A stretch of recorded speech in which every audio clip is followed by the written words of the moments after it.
Hi friends, welcome back to my channel, and today I'm going to be sharing with you some of the books that I think are perfect to cozy up with this winter season. So grab yourself a blanket and your beverage of choice and let's get into it. So the first book I want to tell you about, I've spoke about previously on my channel, I think it was in my spooky books video, but it is called Slewfoot by Brom. So this is set in 1666 in Puritan New England, and it is a witchy and enchanting book, and it is perfect to cozy up with this winter. In Slewfoot, there is an ancient spirit that has awakened in the woods behind our main character Abatha's home.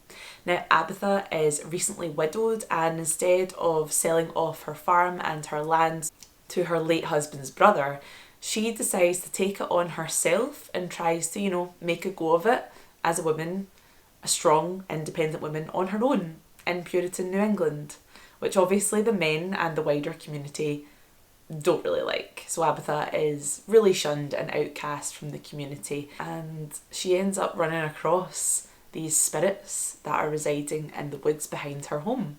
And that's all I'm going to say about it. I think that you should absolutely read Slewfoot. It is honestly a great read, and as I said in my previous video, if you're going to read it, I would spend the money and get the hardback copy because the artwork in this book is just absolutely stunning. I don't have the hardback copy, I actually read it on my Kindle, but I think I'll probably invest in it at some point because it's just absolutely stunning. It is by Brom, who is quite a well-known horror artist, and yeah, his artwork is just so dark and just delicious. It just looks amazing. Slewfoot is the perfect book to cuddle up under a blanket with some hot tea, get cozy, and just like soak in those witchy, mysterious vibes. The next book I'm going to talk about I actually have a copy of, and it is The Night Circus by Erin Morgenstern. I think that's how you say her name, I always struggle with it. The Night Circus, if you haven't read it, do yourself a favour and read it. It is the perfect winter cozy book. One of my friends actually gave me this book years and years and years ago, and she was adamant that I had to wait until winter to read it. I think she maybe got me it for my birthday, which is in August, and she was like, do not read it until winter. And I'm glad I took her advice and didn't. I read this, honestly, I think I read this in 2015, and it still sticks in my mind. The best thing about this book, and this is going to sound so weird, but you can literally smell the scents in this book.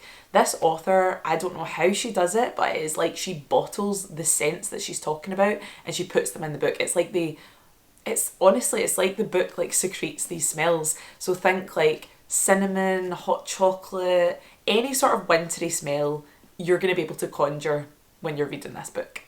So what's this book about? Well, a circus arrives in town without any warning. There's no notice of it. It's not there one day and then it's there the next, and there's these big black and white old style circus tents. Everyone's fascinated by it, and inside this circus you can see things that just seem to defy the laws of gravity and physics and just seem to bend reality. And actually the circus itself, the whole environment seems to bend reality. Think like Narnia when you walk through the wardrobe into this different world. This is kind of the vibe that the Night Circus gives you. But going on behind the scenes of the Night Circus, there is something bigger at play. These two quite famous older illusionists are having a battle.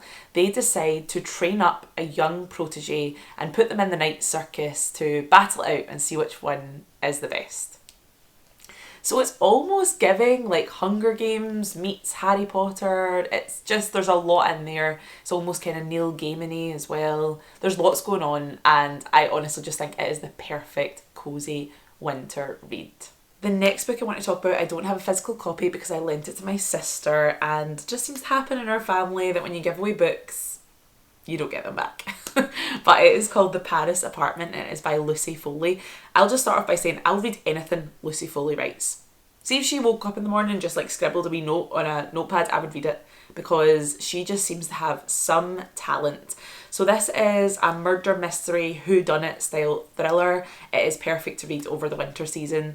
The brief synopsis is we follow the main character Jess, who leaves behind a little bit of a shady past in England, and she is coming to stay with her brother Ben in his Paris apartment. But when she arrives to the apartment, she gets no answer from Ben. She eventually is able to make her way into the apartment, and Ben is nowhere to be found. So Jess quickly finds herself involved in this mysterious set of circumstances as she's trying to work out what happened to Ben. Everyone that lives in this apartment building seems to have had a hand in this. People seem to know more than they're letting on, and she just doesn't know who to trust.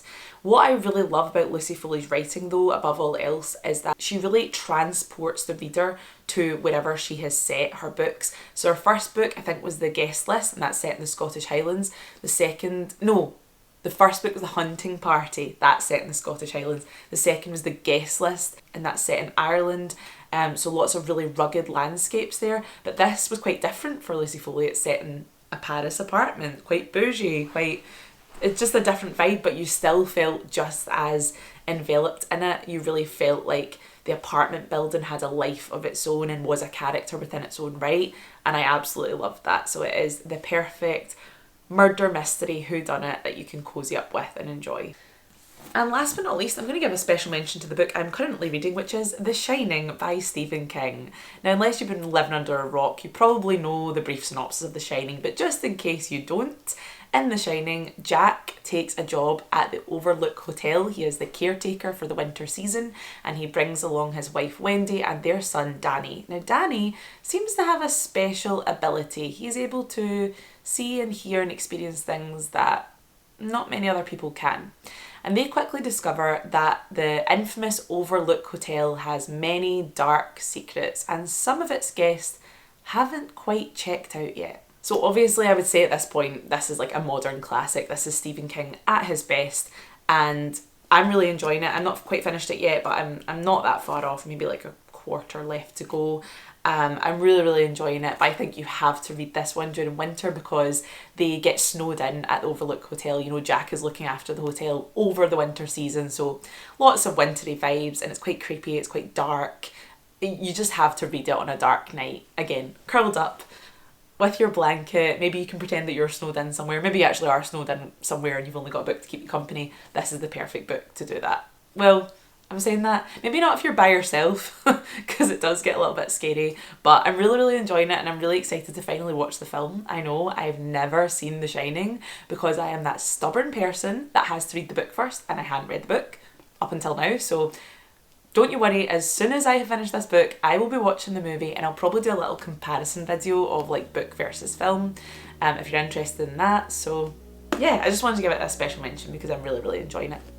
But those are the books that I would recommend cozying up with this winter. Please let me know if you've read any of them or if you're interested in reading them after hearing me talk about them. And as always, thank you so much for watching, and I'll see you in the next video. Bye!